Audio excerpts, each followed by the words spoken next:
Oh my god, that's amazing. Community.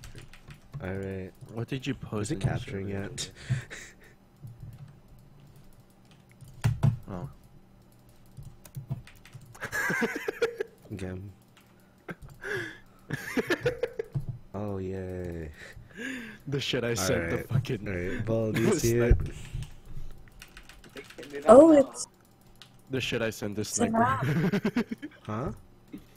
It's an app for mobile. What? Oh wait, no. It's Then YouTube. what?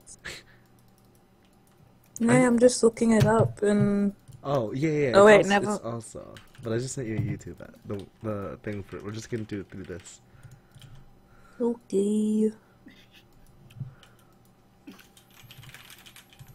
What are your two favorite mixes of Skittles? You know, I don't recall there being pictures last time I played this.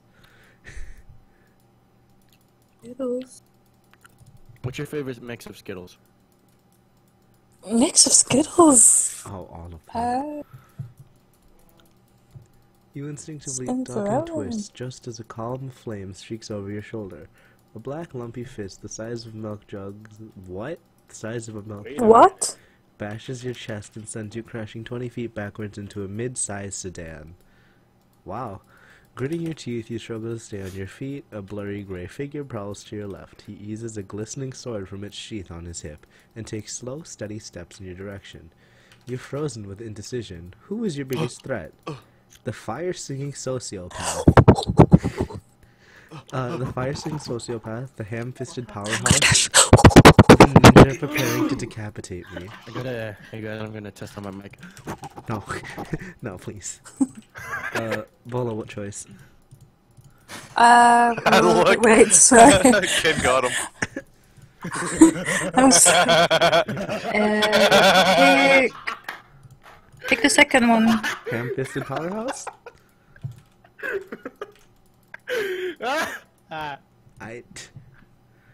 You may be right, but if you ignore the others, you'll just die in a different way. Individually, any one of them would present an almost I can't say that word well. Insurmountable challenge. Three of them working together just means your death will be a nightmare. The perfect sign language doesn't exist. Your eyes dart from left to right as three villains surround you. What's your strategy? Oh, what was it? They had a CS:GO version where the guy died what's in the his hand strategy? made that? I'd say we escape and regroup.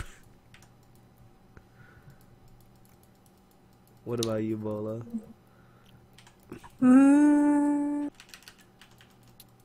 That's the other Yuki. It's not the Yuki we know. Ah. What? Oh yeah, they have two Yukis. There's two I'd say the Yukis. first option. Wait. Actually, I'm gonna post it in the. Okay, go for it. server and see how this goes. Finding a sliver of space between Ronan. two of them, you leap forward. You're Keane has almost another you're almost through the Yuki, Matt's brother has gap another Yuki. when you feel fingers wrap like steel bars around I'm gonna your go ankle. check You're Kecker, launched see if they against a have a Yuki. storefront, your limp body bouncing off the bricks. It's over. You have realized that there's just no way out of this. As the vultures circle, you raise your head and stare them down, lacking the strength to rise to your feet, but needing to show one last shred of defiance. They move slowly. They aren't in a hurry. For a moment, you wonder if they view you as just business, or if they take some kind of perverse glee in toying with you. Wow. From what you know of the That's diabolical good dozen, they seem to have business. mastered the art of mixing business with pleasure. In some twisted way of thinking, you're responsible for this. After all, it didn't have to turn out this way.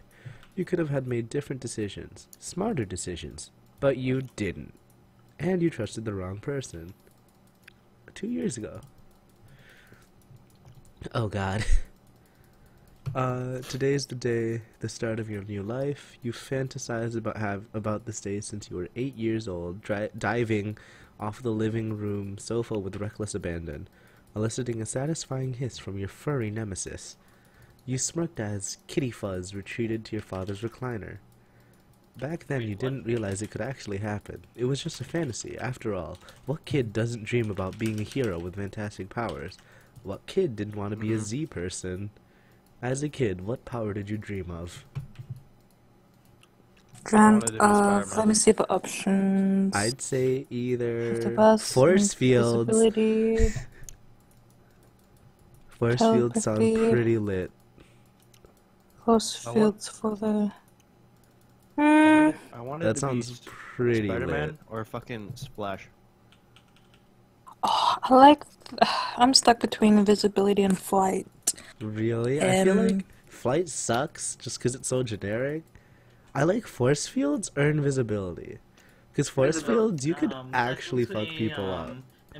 Invisibility, so that, you know, can But in a sneak. fighting sense, what's more helpful? Invisibility can create Invisibility.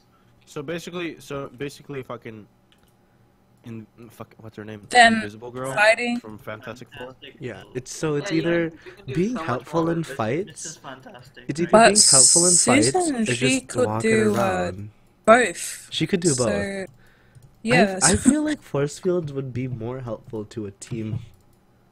I guess so, yeah, because, you know, someone could always throw paint on it. Someone could always throw paint. Yeah, you're right. So a mix So- of But Shaco those and darn force fields never materialize in time to Fucking save you from Shaco. your Aunt Margie's? so Marge's basically kisses. a mix of Shaco and Raccoon. Yes. Even though you didn't have any powers, your idols did. Kids in previous generations had to find their heroes in comic books or cartoons, but your generation was the first to have the real thing, of course. There's a reason for this. The tension between the Soviet Union and the United States has reached a climax in the late 1960s, in a Cold War stalemate under the Nixon administration. Each side possessed nuclear weapons capable of devastating the enemy, and the reality of mutually assured destruction forced the U.S. to focus on new shielding technologies that might be able to Hey guys, protect I'm at gonna least bounce. some American cities from Okay. nuclear war. Have fun. Alright, bye. Bye-bye. Bye. In 1974, the federal government created the first so-called Zenith shields over Washington, D.C. and New York City. Over the next 18 months, Zenith shields popped up over Miami, Chicago, Dallas, Philadelphia, Baltimore, Los Angeles, and San Francisco. Approximately 20% of the population was purportedly protected from nuclear strikes, but the costs were high. The riots broke out in unprotected cities and the economy stalled for over a decade. In addition, those living in shielded cities were physically unable to leave. These cities were arguably safe from nuclear attacks, but they were prison. An entire generation was born in the Z cities. They grew up never traveling outside their hometowns, but people adapt to change very quickly, and within a few years most citizens had grown accustomed to their new situation. According to leading scientists, their bodies also adapted to the energies of the Zenith shields that bombarded them 24 hours a day. Based on later studies, it appears that children absorb higher concentration of these energies than adults did. In any case, the Cold War ended in 1992, and the shields came down. Soon after, the heroes emerged. Although some scientists still point to ozone layer depletion or even food additives as possible causes, most leading authorities agree that the energies from the Zenith shield created the first growing generation of young people with unique abilities that emerged in 1993. Scientists are trying to blame the ozone for metahumans, instead of, a huge energy shield that radiates constant, very, very questionable things. I love this already. These are the heroes you grew up idolizing. Are you okay? Oh my god. Hold on. The media actually dubbed these heroes Zenith people, which the general public quickly shrugged to Zeniths or Z people, or even just Zs. Are you okay? Let me just re-enable my push to talk. For the past decades, you've dedicated a somewhat unhealthy percentage of your waking hours Start to look towards at that gif. accomplishing your goals of fighting crime just like the Zeniths. You know how most people have 3 or 4 hobbies? Well, you have one. You've devoted all your spare time into making your crime-fighting dream become reality. As it turns out, those long years of conditioning, training, and researching may have finally paid off. Oh, I'm goodness. not gonna click next. You've been accepted to the brand new Heroes Among Us program at Speck Community College in Speck, Nebraska, according to the aggressively friendly admissions. Huh? Okay. What? Bola, did you see it? See what? The GIF. Oh, because I'm watching Good. JJ's. What Oh my gosh. Prestige University for Heroes, founded in 1994 in New York City by the iconic hero Mega Cat, one of the first self-proclaimed Z people. Hold on. In conjunction with federal and state agencies, has Do you dominated want the to hero guide education the- industry for most of its existence. Sure. Prestige University's programs are devoted entirely to hero training and education. No other programs are offered. Stream lagging. Since its founding, Prestige is working with the government to test zeniths and objectively measure their power levels. In 1995, an official power grade scale was adopted. It still serves as the authoritative reference on zenith power level. Do you want to look at the guide that explains zenith power grades? Yep. Hello. Oh god. Each grade represents a power level roughly double that of the previous grade. For example, a grade 0? That's a 2. No matter how Bola, is that a 2? Did Discord die for a hot second? Or was... No. Did it just went like completely silent? What? That's because we're waiting for you to talk. Oh, I just went back to push. I went back to push. Oh, I was on push to talk. No Whoops. wonder. Grade 1, presumed capable of defeating 5 standard humans. Minimum grade needed for admission at Spec Community College. Grade 2, presumed capable of defeating 10 standard humans.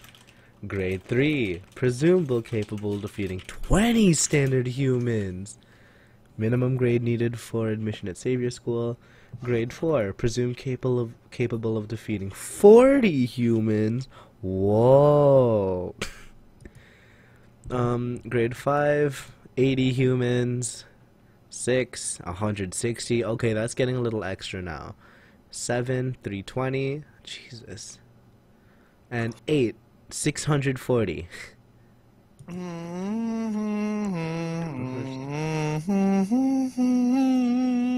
What is this? Wait, rumored to be minimum grade needed to apply for membership in the Diabolical Dozen. Examples include the Hedonist, Captain California, Flock, Lowlife. Grade 9, presumed capable of defeating 1,280 humans. Includes Street Smart, Book Smart, Downfall, Monstrosity X, and Shizukani. Wow, it's a weeb. Grade 10, presumed capable of defeating at least 2,560 standard humans. Examples include Mecha Cat, Lady Ash. Constitutes as global threats. Admission requirement for Prestige are rigid. The university, to its detractors, accepts only aspiring heroes with grade 5 or higher or above. The school aggressively pursues those possessing classic powers like heightened strength or invulnerability, speed, flight, energy projection, or matter manipulation. Prestige graduates enjoy special hero status recognized by the federal government and most states and local government. What do you think of Prestige University? The third option. Prestige just caters to the lucky few Z people with extraordinary abilities. It's sort of elitist if you think about it. Huh. That sounds reasonable. For the past 2 decades, Prestige faculty and graduates alike have battled against the Diabolical Dozen, the world's premier group of villains based somewhere in southern Florida. Why are they in Florida? Okay, each member of the Dozen is capable of engaging an entire battalion of highly trained soldiers with little chance of defeat. As a group, the Diabolical Dozen can swat down an entire division, over 15,000 soldiers. No member of the Dozen has less than grade 8 powers. Several of the members, including Lady Ash, are believed to have grade 10 powers, which constitutes global threats. Despite many high-profile battles between Prestige and the Dozen over the years, including the wildly destructive 2-week siege on St. Louis, 5 years ago resulting in the destruction of the Gateway Arch, only 2 members of the Dozen have ever been captured. Wow, that's some intense stream lag now that I look. Yeah. I don't know why it's doing that either. According to whispers among the criminal underworld, leadership of the Dozen passes to a new member each year. Although all members possess voting power ever since the siege on St. Louis, The dozen appear to have toned down their attacking. Things have been relatively quiet in the past 5 years. Megacat credits that tireless efforts to his school in combating the villains and eventually wearing them down. Why do you think things have been quiet for the past 5 years? The second option. Yeah. I also... There's no picture for Megacat, but I kind of just assume that he's like a furry. Oh my gosh. I swear, he's A a cross furry. between a beast and He's oh my god. I'm thinking of the guy from Hellcat now. Oh no. Thundercats. okay. Savior School emerged on the hero training scene in San Francisco 7 years ago, purportedly to accommodate and train the growing number of Z people being denied admission to Prestige. The founder twins, Booksmart and Street Smart, publicly criticized Prestige for not accepting more students of diverse ethnicities and sexual orientations. What?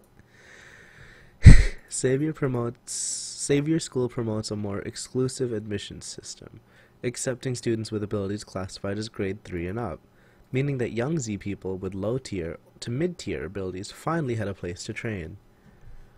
Booksmart, widely recognized as one of the smartest people in the world, was recently quoted as saying, "No one, not even Megacat, should monopolize the training of the next generation's heroes. This is not a fiefdom, and he is not a lord. The diabolical dozen has terrorized our nation for almost 20 years, and although Prestige has made progress against the dozen, logic dictates that if Megacat and his colleagues could definitely stop the dozen, they would do so. We acknowledge Megacat's contributions, but respectfully suggest that a more collaborative approach is needed." Street Smart added little to his sister's statement, stating only, "Mega, expletive deleted, is all hiss and no claws. You can quote me on that." Booksmart and Street Smart students possess a wide variety of abilities. Many Savior students can modify their bodies, employ high-level technology, harness the power of their minds to do amazing things, or move in an unusual way, teleportation, gliding, etc. According to unconfirmed reports, Savior has loaned one of its professors to Spec as a show of support for the fledgling community college program. What do you think of Savior School?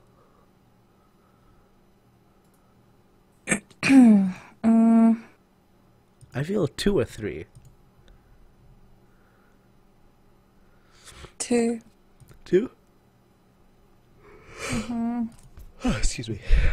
Even after Savior arrived on the hero training scene, those with grade 1 and grade 2 abilities still had no place to train, at least not until Spec Community College announced its new program for training low-level Z people. This is the school at which you'll start your heroing career. Realizing that no hero can excel in every area, you focused on specific skills and physical abilities to create a unique crime-fighting style. You would describe yourself as... Huh.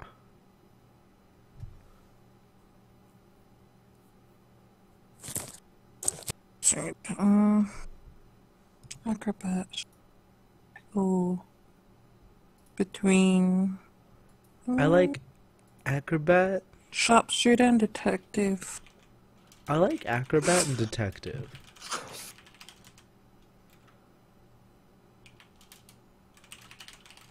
Because I like the stealthy of a sharpshooter.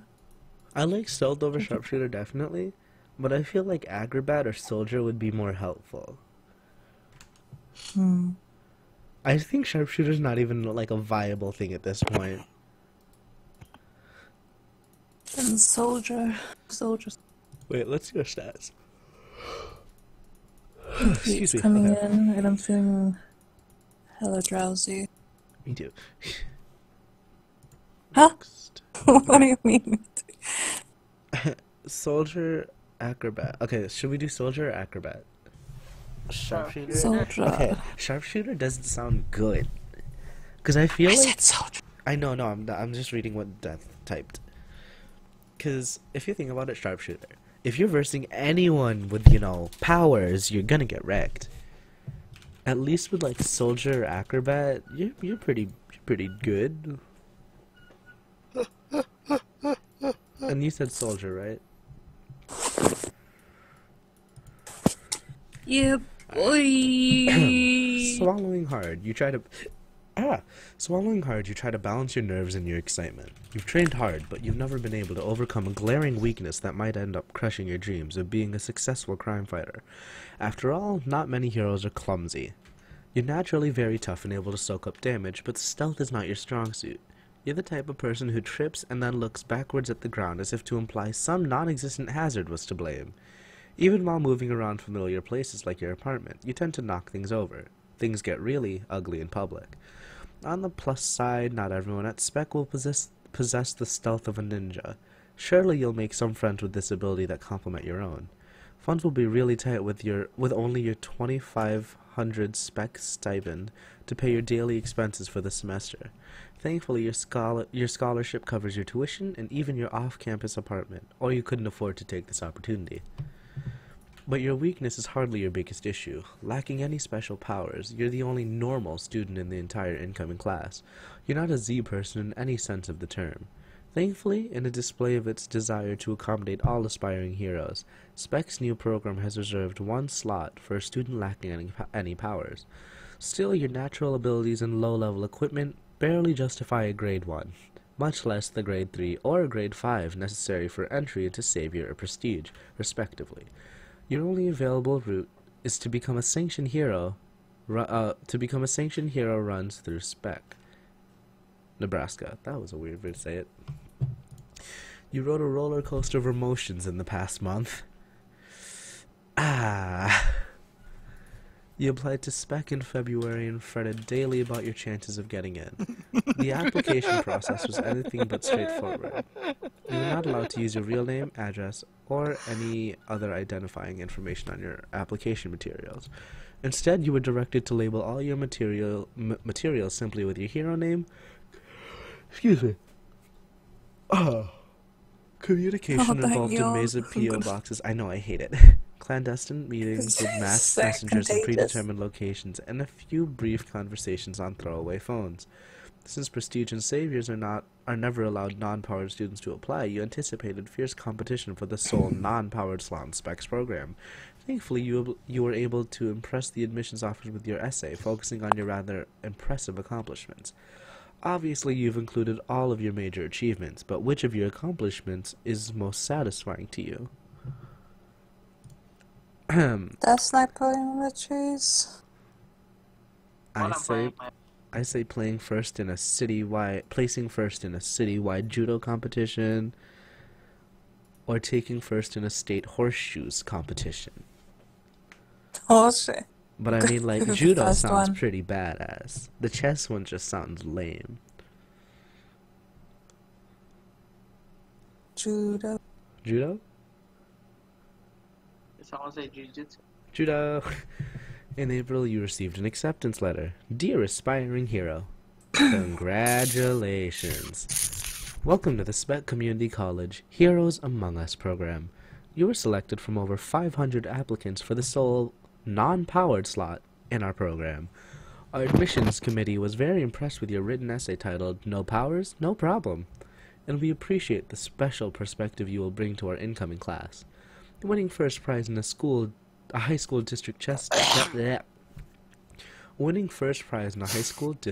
tournament, a state horseshoes competition, and a citywide judo competition are all extremely impressive achievements. You should be very proud of yourself. This sounds like some poor consolation prize. In consideration of your unique disadvantages, Spec has awarded you a special scholarship to entirely cover your tuitions, books, and fees, as well as an apartment located close to campus. Your fall stipend of $2,500 is designed to cover food and other miscellaneous expenses. Assuming you maintain at least a 3.0 average, you'll be eligible to receive upgraded weapons and equipment to help you close the gap with your classmates. Remember that Spec is committed to protecting our students' privacies. Use only your codename on all communications with Spec representatives and in all dealings with your classmates and faculty. Remember, your identity would risk the safety of other students and would subject you to immediate expulsion. Be aware, Spec offers over 20 other degree programs ranging from medical transcription to paralegal studies. Other students are aware of your arrival, but please give them time to adjust. After all, we have heroes on campus now.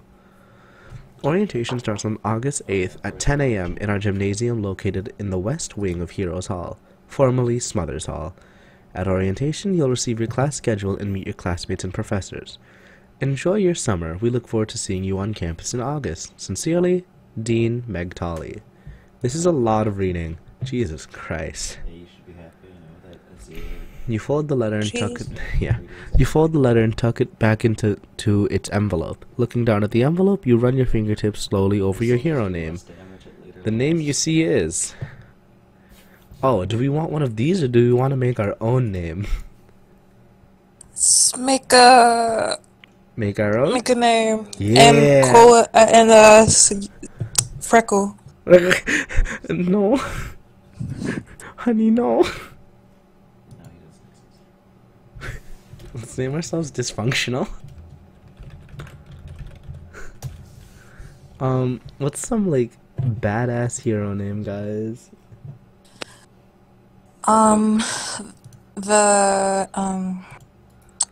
The taste buds. The Taste Buds. Chaga, ooga chaga, ooga ooga ooga chaga. Can't stop the feeling? Can't stop this I feel like feeling. you should be never going What kind of name can we have?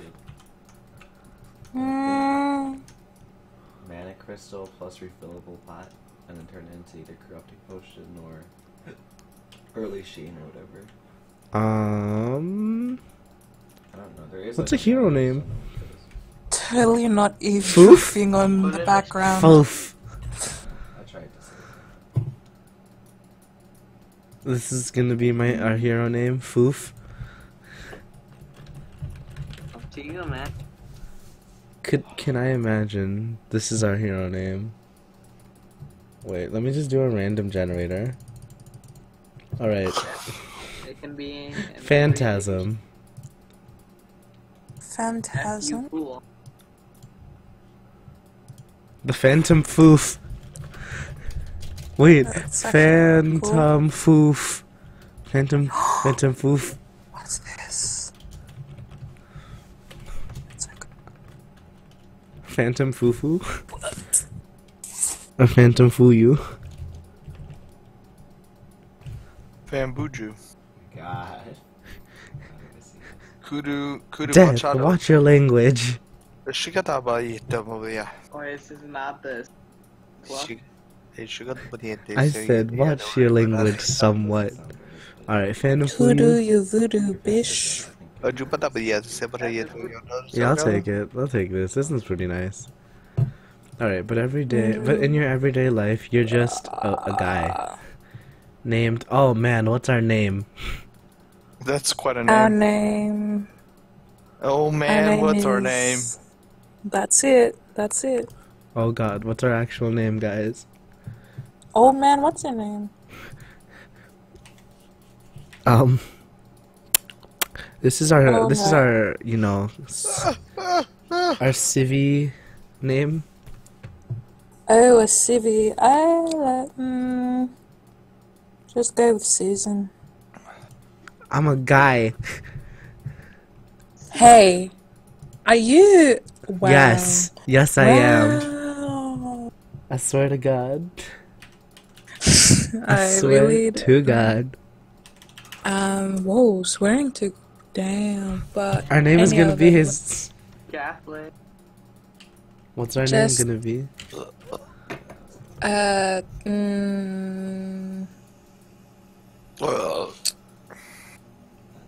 Tony. Tony. Tony. Tony. Oh God, we need a last name too. Chestnut. Tony Olivo. What? Tony Chestnut. Tony Name Chestnut? yourself after your mate. Yeah. Tony Bubbles. Tony Bubbles. Tony Chestnut. I was thinking Tony Bubbles. Tony Buble? In my wine. Tony Bubble. I'll take Tony Buble. Tony Bubla. Bubla. Tony Nibbler. Buble it is. Tonibula. Nebula. You agonized over your hero name Nicola. choice, changing your mind dozens of times. He's right. You filled notebook yesterday. pages with discarded name ideas. Ding-dong. Woo, woo, woo, woo. Some weren't cool enough. Others were interesting but a bit too common. In the end, you made the right call. You really believe you can make a difference as Phantom Fuyu. But no one can ever know that Phantom Fuyu is really Tony Buble. These are some great names, honestly. Speck's acceptance letter made it very clear that revealing your identity would result in dismissal form from the program. Considering that such a benign disclosure would result in dismissal, you wonder how the admissions committee would have reacted had you shared your secret family history. You may be the only non-powered student in the class, but your uniqueness hardly ends there. Unique New York. You'd bet a large sum of money that no other incoming student was raised by a former C-list villain. What? You can't dwell on that right now. Right now you need to focus on the present. Right now you need to get to orientation. As you stuff your orientation materials into a yellow folder, a distant boom rattles the walls. You walk to your window and look outside, but nothing seems to be amiss. Since orientation starts about 20 minutes, you need to get going. Do you grab any other school supplies before you leave?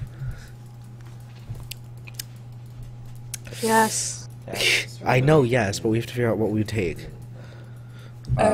Shockingly expensive, brand new, but designed to look vintage lunch. Nope. I'll just stuff my folder into a stylish yet nondescript forest green backpack.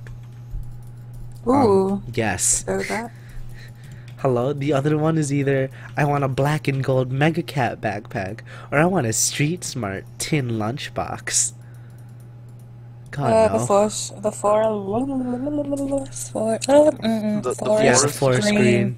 Yep. Luckily, Speck Community College is just a quick 10-minute walk from your apartment. Frankly, you doubt that any two addresses in downtown Speck are more than 10-minute drive apart. Although the city is surrounded by picturesque suburbs and miles of fields and farms, Speck is what you would call a big little city of about 40,000 people. Lots of small independent businesses dot the tree-lined streets. Drivers are more likely to honk in recognition or greeting than in frustration. Farming, soybeans, corn, sorghum, drives the economy, coupled with some meatpacking and grain processing plants. What? Do you guys remember this part from Tarzan? Oh, what the? I'm scared. Oh, God. Oh, Okay, no. I'll look later. You've read every inch of cityofspec.gov, and although every municipal website paints its area in the best possible term, you've concluded that Spec really is a nice place to live. Crime is relatively low, only 4 or 5 homicides per year, and those usually involve crimes of passion. Random street crime is almost non-existent. You have to admit that it does seem a little odd spot for a hero college, but Spec, I keep thinking I want to call it Spock, but Spec Community College apparently wants the prestige and extra revenue the program would bring. Plus, many government officials of a certain political party stress the need for a Z People training center in the normal part of the country. So what's your first impression of Spec? I think I found the new Nyan cat. No. What are the options? It's a breath of fresh air. I'm a city kid. Or it will probably be fine for now. I want to say it's a breath of fresh air. Death Sniper. I found the new Nyan cat. Yeah. Are you ready? Country boy. Nope. Breath of fresh air. What the? No. However, not all residents are thrilled about the new program. Some seem to fear that hero programs will result in dozens of poorly trained students looking for trouble, inserting themselves into every minor incident, generally causing more damage than they prevent. They might have a point. The governor works with federal officers to license this third Z-person training center. Although most of the legwork and vetting was conducted on the state and local levels, Nebraska and Spec city lawmakers entered the fray. Really fun. My brother, passing dozens of new statutes and ordinances that tightly control student behaviors. Violations of these laws can result in criminal prosecutions and possible incarcerations. As you walk down East Meadow Avenue towards school, A middle-aged man furrows his bushy brows as you walk by. I want to hit him. This is your first chance to practice your chosen persona when you're out in public as Phantom. Fool you. You recognize that the most successful heroes all exhibit a certain persona that sums up their heroic identity. Of course, no one characteristic can really entirely define a person, but building a hero brand can help you stand out from all the other aspiring crime fighters out there. For example, Megacat is a man of few words. Many call him a brooder. Dude, Megacat's Batman. Booksmart emphasizes following rules and acting responsibly. She might be called a traditionalist. Other heroes may turn on the charm and crack jokes in their public appearance. So what persona will you try with the bushy-browed man?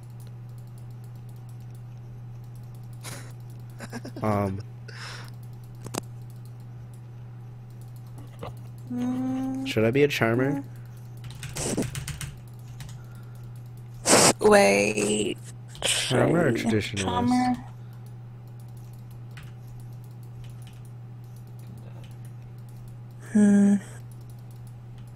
Charmer. Yeah, I'm not a charmer. Oh no, jokester I feel like is gonna end up bad for me. Okay. He just stares at you as if incapable of speech. Damn. His reaction really isn't surprising considering he's probably never met a costume hero before. That's right, since you're on your way to orientation, you're obviously in full uniform. You don't have time to extend the conversation, so you keep on walking. By the way, what sort of uniform did you pick? A revealing outfit covering just enough to avoid arrest. Oh, spicy. Dang. Oh, I love it. Oh, a spandex bodysuit. Oh my. Oh, head-to-toe leather. A machine washable sweatsuit? No. A martial arts robe? I'm kind of down for a hoodie and jeans, you know? Well, what about But let's you? be real, a cat suit sounds pretty neat. I mean, it does, but that's a lot of spandex. And leather. You know? A hoodie and jeans. But the next best thing is trench coat. With that. Is it really? Like A hoodie and cyberpunk- jeans sounds so much more Like that's what I practical. think of. And a hero is wearing a... Yo, I see heroes as normal people, you know, but I also see them in some spandex or leather. But I think no, when I think of heroes nowadays, I think of revealing outfits covering just enough to avoid arrest. But we're gonna do a hoodie and jeans. Oh, right. I mean, like, it sounds safe. Or a martial arts robe. I don't know. Okay, that's too Asian for me, though. Wow, says the person who is the leader of the what? Asian persuasion group? I am not. I am not. I am a member of the soon-to-be club. Fuck you, Saraki. Get out. Much more not actually the, you know, leader. All spec students are required to wear masks to protect their identities. Some variations are allowed, but since students will be attending classes, studying, eating, and socializing while in uniform, certain options like full masks just aren't viable. What does your mask look like? I say like a basic domino mask. Oh, a hood paired with a domino mask.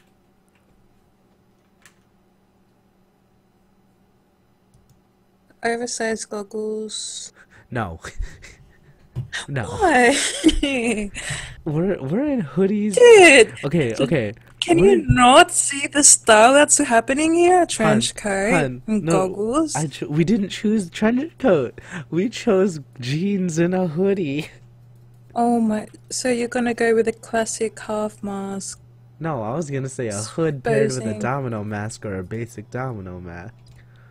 Okay. Fuck you, Saraki. Cause like, think about it. You're in a trend. I was like, what is this? Let's just do a basic. Let's just do a domino mask. What color scheme? Oh no. Pink with a black trim. What color scheme are we going for? Hold on, let me get back to the section. I like basic black, but I also like pink with black trim, and I also like many shades of gray.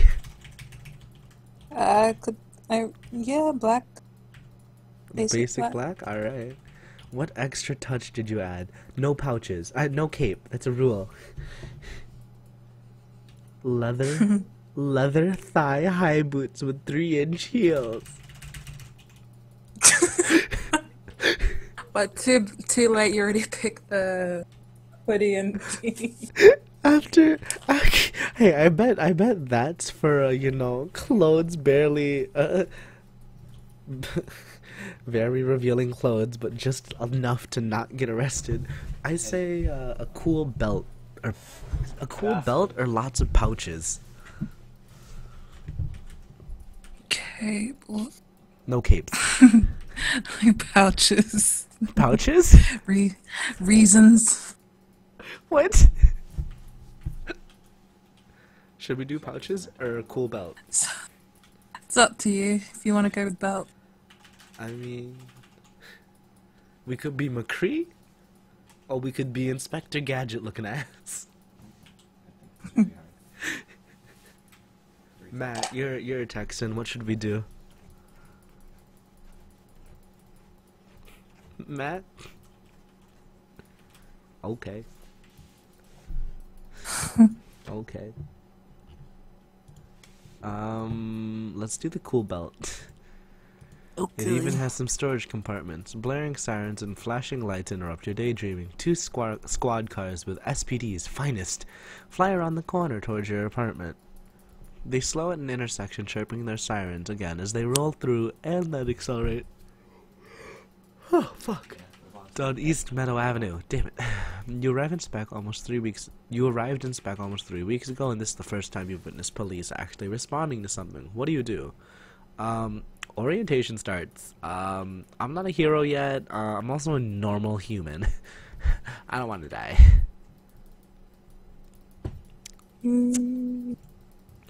Wow. Just wow. Your eyes widen as you reach SCC's campus. At least 24 costume students are hanging out at the school's entrance. You see patriotic red, white, and blue outfit. At least 2 or 3 of those. Others wear scowls, paired with black uniforms and calculated for maximum intimidation. Your head swivels to soak it all in. The group is much quieter than one would expect. A few seem to know each other, giving hugs or high fives, but most keep to themselves. Some warily size up their classmates. Although they may look all different, you know one common characteristic unites them. They all have special abilities or equipment that separates them from normal people. Like you. You stand there frozen as students slowly work their way inside the main entrance. Unfolding your acceptance letter, you confirm, for the second time this morning, that orientation takes place in the gym. You inhale slowly and convince your feet to move. It's time to meet your classmates. The gym features traditional wooden bleachers on the near side. 4 rows have been extended out onto the floor, providing at least 10 times the seating actually needed to accommodate the 25 or 30 students in attendance. By invisible agreements, most students sit 5 or 10 feet from each other, providing lots of buffering zones. Damn. You quickly pick a spot on the edge of the second row and sit a few feet from a skinny guy wearing glasses over his half mask. His hair shoots to I cannot read. His hair seems to shoot in 6 different directions at the same time. Left, right, up, down, back, and forward. He gives you a polite nod as you sit. You crane your neck, looking around at some of the students in your area. Oh, yes. Bola. Look at the choices.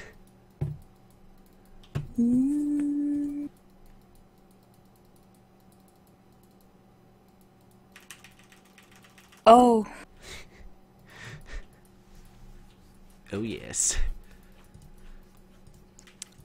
There are certainly some aspiring heroes at Spec. You wonder if you'll get the choice to date any of them. A student in an obscenely bulky armored suit sits in the front of the in front of the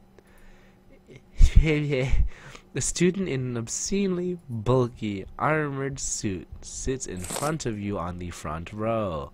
The back of the armor resembles a huge brown turtle shell over 4 feet wide. Every time the student makes the slightest move, the bleachers creak in protest. Tapping your limited knowledge of weights and measures, you estimate the armor to weigh at least 1,000 pounds.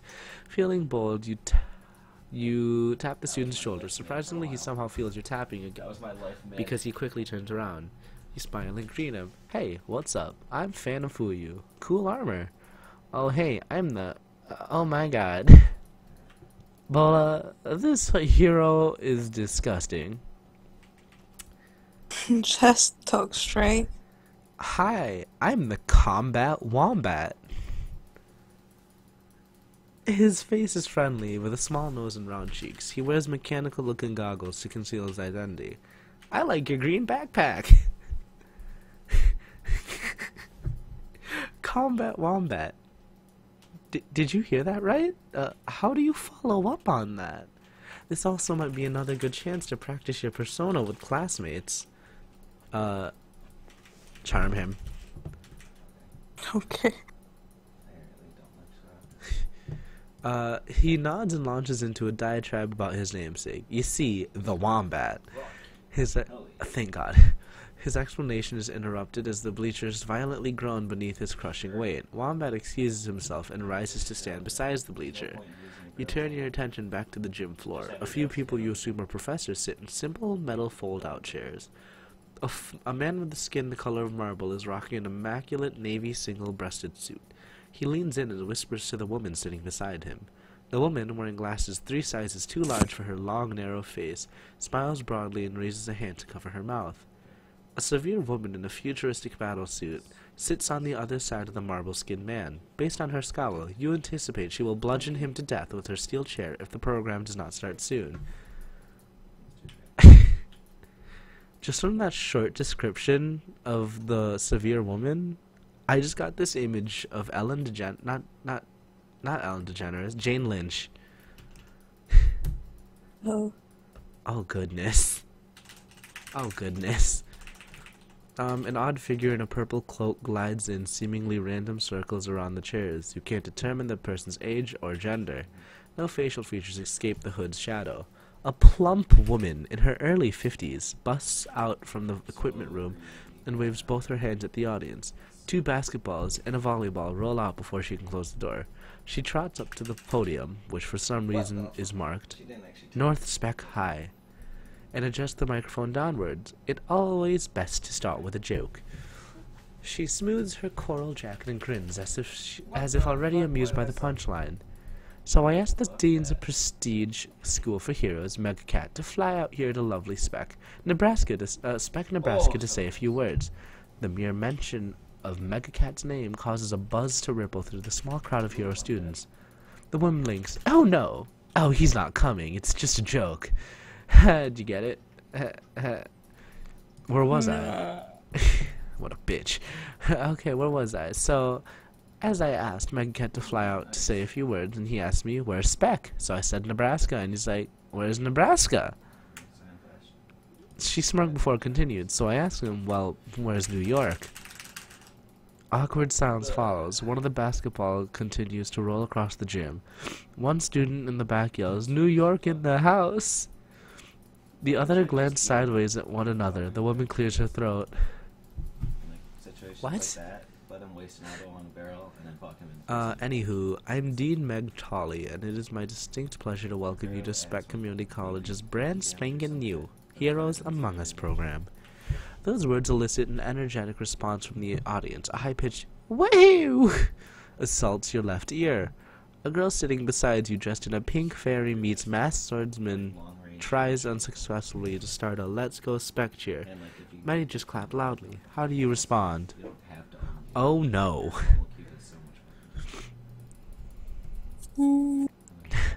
Bola, do we stand up and cheer, gyrating my hips in a rather risque manner? Yep. Really? Mm-hmm. You want me to be a hoe? You don't have to kill anyone else. Get IE. Did you even look at the other options? Since you're instead of IE. We only need to I'm make just it thinking of the funniest option. Aha! Fuck it. Wait, let me look at the stats real quick. We're a good charmer so far. No one's claimed any insurance files against you so far. Sweet. Back to the game. Alright, guess we're gonna be a hoe. Dean Tolley introduces the faculty. The lady with the big glasses is Sandy McCormick, a local attorney. The marble-skinned man is the hedonist, a professor on loan from Savior School. Ooh, I already enjoy that one. The severe woman is Downfall. You think you've heard of her somewhere before. She's a New York hero, although you're not sure if she attended Prestige. Finally, the cloaked figure is introduced only as Nil. Which professor do you think is the most interesting? Huh. Fuck, I actually got hit by that. Who's the most interesting professor? Why am I so bad? Bola. Should we choose... Nil Hicka. Should we choose the spooky person? The probably badass fighter? The guy who's probably gonna say you can sleep with him for an A? Or... the normal person? What was the first option? I'm gonna just casually go with the normal person, because she's an attorney, and if I get files charged against me, you know. That's true. After the professors are introduced, Dean Tolley pulls out a wadded up piece of notebook paper from her jacket pocket. First on today's itinerary is a special little field trip. The dean sings the last two words, but it's a surprise. We've broken you randomly into 8 teams of 4 students each. Come down to the table to get your names, to get your name tag and team assignments. The teams are labeled A through H. Take a left out the gym doors. She motions again. Head all the way down the hall and take the rear exit to the faculty parking lot. Find the van marked with your team letter. I'll see you in a bit. You stand and step down to the next bleacher level, patiently waiting your turn as everyone crowds the table. A girl with big blue eyes and wavy blonde hair, dressed as either a narwhal or a unicorn, sticks her name tag on her horn and skips down the hall. Oh no. Grabbing your Phantom Fuyu name tag, you search with your index finger on multiple lists until you find your name included under Team B. You scramble down the hallway, stopping only to pick up Narwhal Girl's name tag and return to her. It's time to meet the B team! Professor McCormick greets the Team B members in the faculty parking lot. She adjusts her glasses, not quite making eye contact with anyone as she reviews the document on the clipboard. Okay, people, we're going to Tyler Park for a little team-building exercise. I just need to make sure we have everyone here before we hit the road. Let me know when I call your name. Tress. A pale redhead raises her hand. You're not sure why she felt the need to do that in a group of 5 people. Tress makes eye contact with everyone before she speaks, seemingly comfortable with the group of strangers. I'm Tress, and I just want to say that I'm super excited to be here. You can't help but notice that Tress has both the shiniest hair and the pointiest nose you've ever seen. She wears a clingy green bodysuit, ew, with small cutouts running down her arms and legs. She looks to be about 20 years old. For some reason, she reminds you of a ballet dancer. Something about her just seems very fluid, like one of those swirly post-impressionist paintings. Do you say anything to her?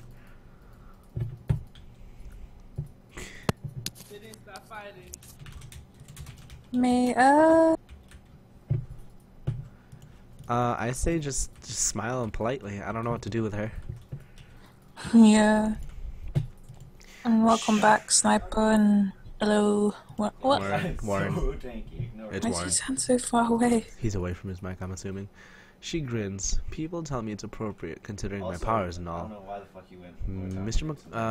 McCormick eyes down around as if trying to determine the name's owner before he or she gets a chance to speak. Stunner? Hey, an imposing slab of humanity. What? Wow, what the fuck? An imposing slab of humanity flashes an unassuming smile at the group. His golden armor glistens in the early morning sun. Ain't that a fun? Isn't this a stretch? Yeah, anyway, I'm Stunner. It's cool to meet y'all. I don't know. Oh, shoot. This is actually an accent, I feel. Yeah, anyway, I'm Stunner. It's cool to meet y'all. I don't know about you, but I'm ready to kick some booty. His violent high five to the weirdly dressed girl catches her off guard. At the last second, her hand shoots up to deflect a potential closed head injury. If Tress is the team's ballerina, Stunner is the linebacker. Do you say anything to him? Ooh. Alright. Hey there, nice arms. I like that option. Time for some more charm. Hey, your armor is awesome. I wish I could pull off that kind of look. Oh my goodness. Alright, we got two options here. Hey there, nice arms. Hey, your armor is awesome. Any tinkers? Warren, gay and he's streaming. I say time for some more charm. Hey, your armor is nice. I wish I could pull that off. And pick the options. I'm like getting drowsy. Oh goodness. Okay. He nods seriously. Thanks. I ain't bulletproof, so I figured why not armor up? Okay then, Phantom fool you. How do you respond? Oh god. How do I respond? Yes, the one and only. I wink at the others. Nope.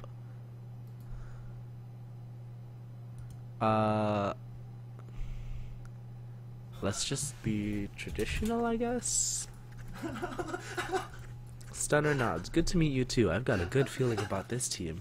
The girl with the strange fashion sense smirks. Aren't you the nice little polite one? Is this right, dirty girl? Guilty as charged, and before anyone, as she immediately looks in Stunner's direction, says anything about my name, it refers to my powers, okay? Well, that, and I like getting a rise out of people. She's a slut.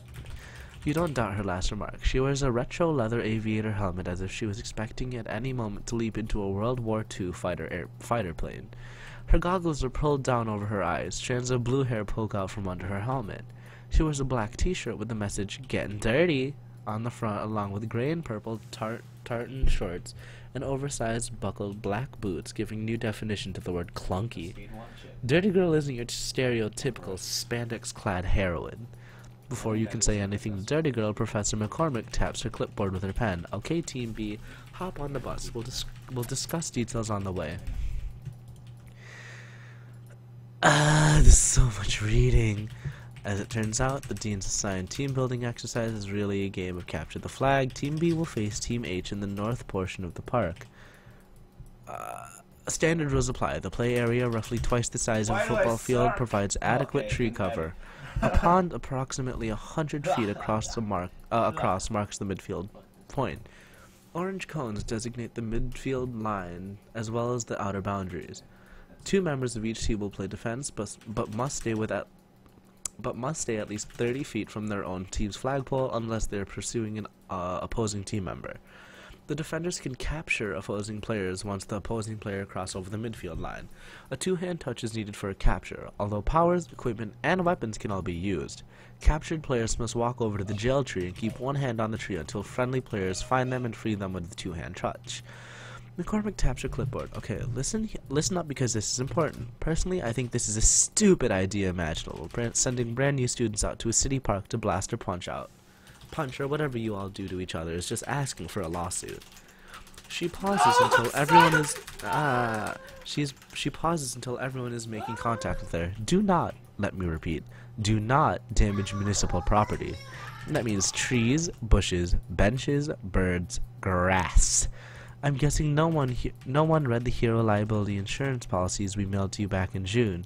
She continues without waiting for a response. While those policies include certain exclusions that negate coverage for certain actions you may or may not take. It's complicated, but for today, assume you may end up paying for any property you damage and for any person you hurt. Got it? Okay, you all had better figure out who's doing what. Oh god. By the time McCormick has concluded her diatribe, the bus has already covered half the distance to the park. Team B's strategy session will be short and intense. Okay, before we decide to positions, we gotta figure out what everyone can do. Tress?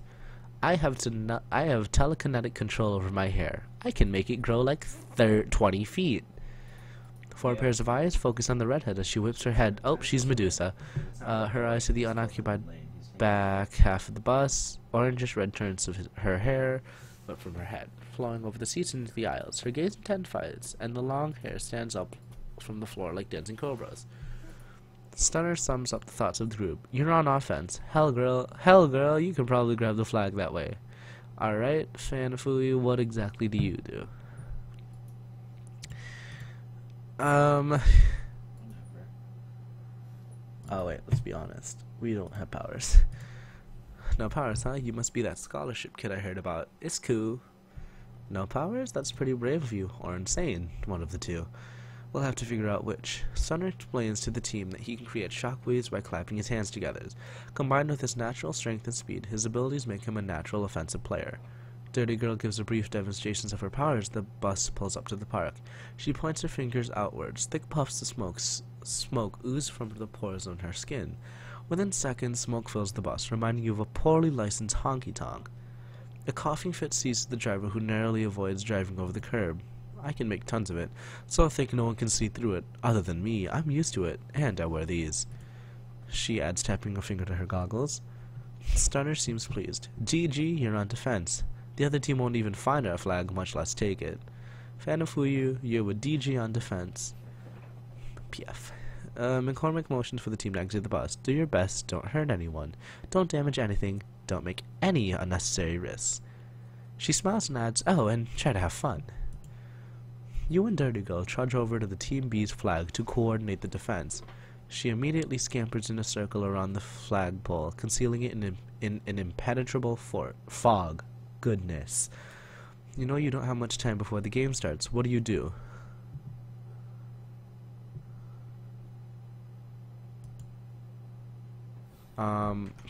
Discuss strategy with Dirty Girl and tell her I love the idea. Dirty Girl gives you a salute. I knew you were a cool kid. The other team is totally screwed. A whistle blows from the midfield vicinity and the game is on. Dirty Girl eases back behind a tree, staying as close to the flag as rules permit. You've taken a similar position on the opposite side of the flag and wait, listening intently for any signs of the other team. A minute passes. Nothing. Another minute passes. No signs of the other team. Dirty Girl hisses to you. Where are they?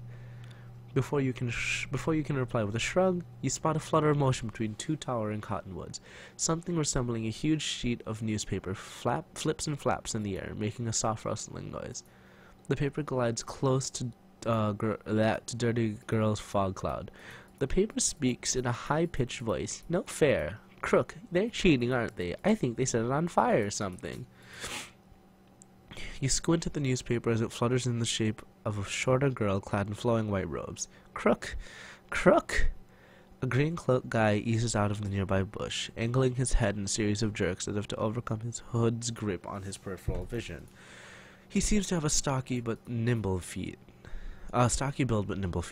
He spots some sort of pouch on his chest containing what appears to be throwing knives. The cloaked man speaks to his paper-thin companions. Geez, Origami, can you be a little louder? You're blowing our cover. They lower their voices. The man called Crook points to the cloud. Oh, his name's Crook. Dirty Girl motions to you from behind a tree, making a stop gesture with her open hand. Crook trudges closer to Dirty Girl's smoke cloud, seemingly unaware of your position. Keep trying. The girl named Origami continues to nervously flutter around the cloud. Wisps of smoke dissipate with each of her flap. Crook scans the area just before waving his hand through the smoke. You can see them whispering to each other. You focus, listening carefully and attempting to filter out the melodic chirping of nearby birds. You slip in your earbuds and flip on your listening device. The small plastic dish on your collar captures the conversations. Crook whispers to her, Origami, keep alert. I'm going to try creating a portal through this stuff. I don't think it's poison. I think it's just fog or something. Origami nods and replies softly, okay, I'll keep my eyes peeled. Just hurry. Dirty Girl gives you a fist signal. You have no idea what she wants. Does she want you to try to capture them now, move closer, or what do you do? The fist signals mean attack, correct?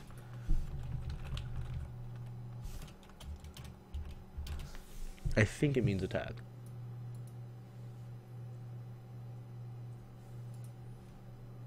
Right?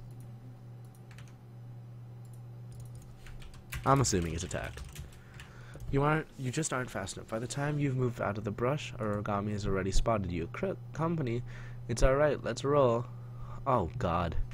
They both race to midfield as you and Dirty Girl, with you and Dirty Girl in hot pursuit.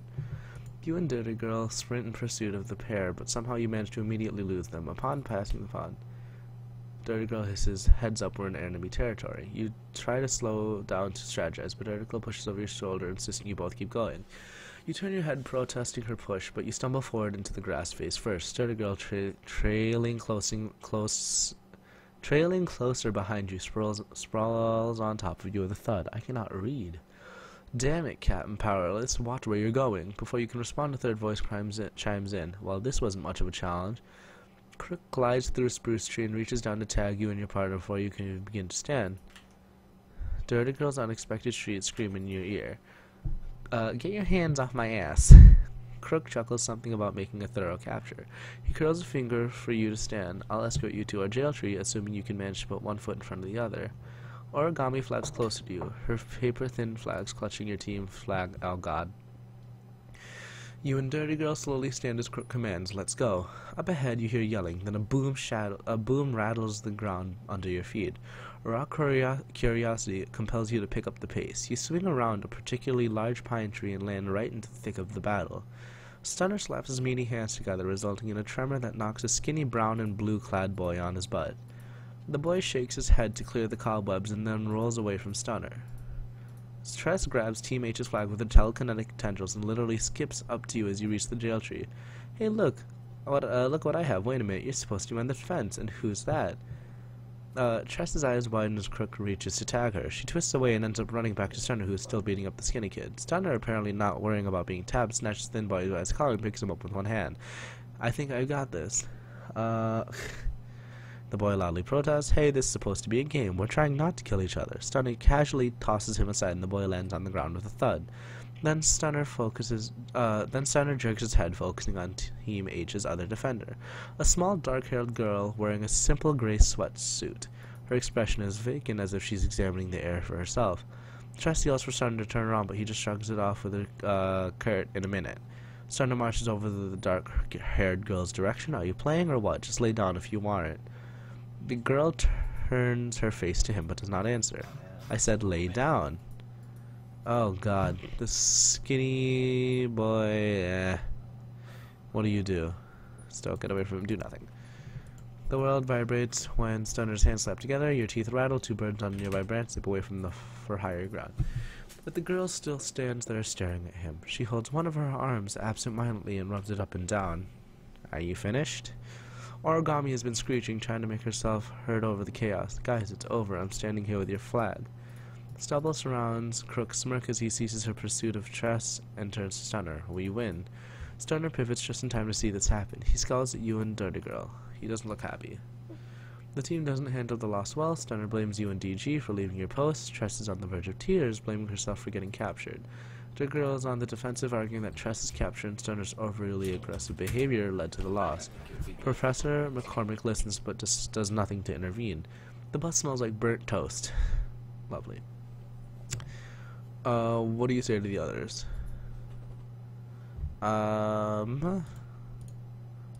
Honestly, let's be nice to Tress. You take Tress's hands and compliment her performance, stressing the way she snagged Team H's flag with her hair. She slowly starts to resemble her normal, cheerful self. Thanks, Foo. That's really sweet. I just really didn't want to let anyone down. Her pale pink lip curls into a slow smile as she reassures you. We'll get him next time, okay? Well, hopefully we won't have to do that again, but if we do, we'll get him. Stunner scowls at you, almost as if he expected you to apologize for your performance in the game. He just crosses his arms sullenly and stops speaking to anyone. Just hours into your hero training, you fear that you made an enemy of the toughest hero in the school. Alright. Honestly, that's so long. We can stop here for now. Because this is a lot of work to read, and I'm hating it as reading. But it's a great thing, we'll say. How far did we get though? We have 40% charm, 27% traditional. We still have money. We have strong defense, Sure, it's fine. a strong popularity, very terrible stealth, very bad strength, reasonable ranged attack. What else do we got? Not much. We got a slingshot and a jacket and a listening device. God, we are terrible right now. Alright, yeah. Let's end it for now. And find someone to raid, I guess. Never can go wrong with that. That makes no sense.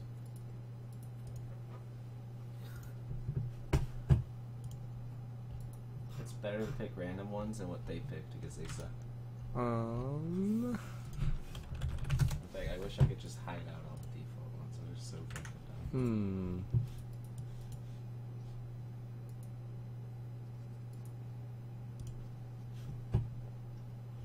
I mean, Camilo's streaming. Let's just go raid Camilo. Alright.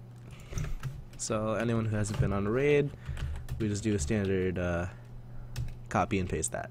So it's gonna be copy that into there. We are rating. We are raiding Camilo. I raided him before, I think. I don't remember. Might have not, actually. But thanks for sticking around. This was long and low-key kind of like